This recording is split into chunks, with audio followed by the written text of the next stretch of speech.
स्वतःला महादेवाचा भक्त आणि अंश असल्याचं भासवून महिलांवर अत्याचार करणाऱ्या ऋषिकेश वैद्य याला पुणे पोलिसांनी अखेर अटक केली आहे। मागील 24 तासांपासून फरार असलेल्या या आरोपीला पुणे पोलिसांनी तांत्रिक तपासाच्या आधारे ताब्यात घेतलं असून सध्या त्याची सखोल चौकशी सुरू आहे।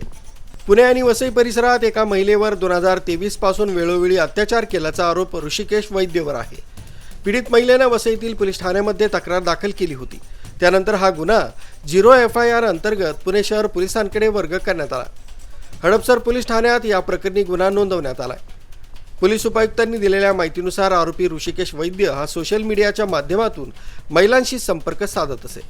आपण दैवी शक्तीचा अंश आहोत असं भासवून तो लोकांचा विश्वास संपादित करायचा आणि त्यानंतर त्यांचं शोषण करायचा। त्याला पकडण्यासाठी पुणे पोलिसांनी 4 पथकं तैनात केली होती।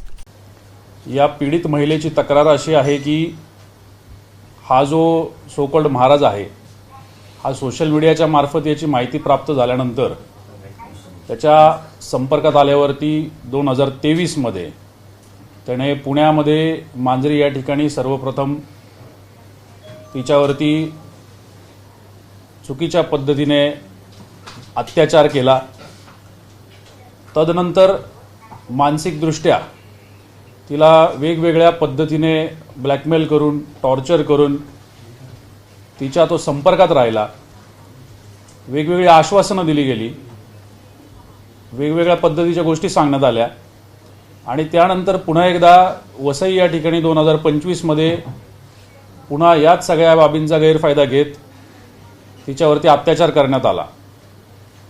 या सगळ्या प्रकरणाबाबत ज्यावेळी खरोखर जाणीव झाली की अशा प्रकारच्या गोष्टी घडलेल्या आहेत त्यावेळी ही पीडित महिला ही वसईमधील पोलीस स्टेशन येथे पोहोचली आणि तिने या सगळ्या घटनेबाबत त्या ठिकाणी तक्रार नोंदवली।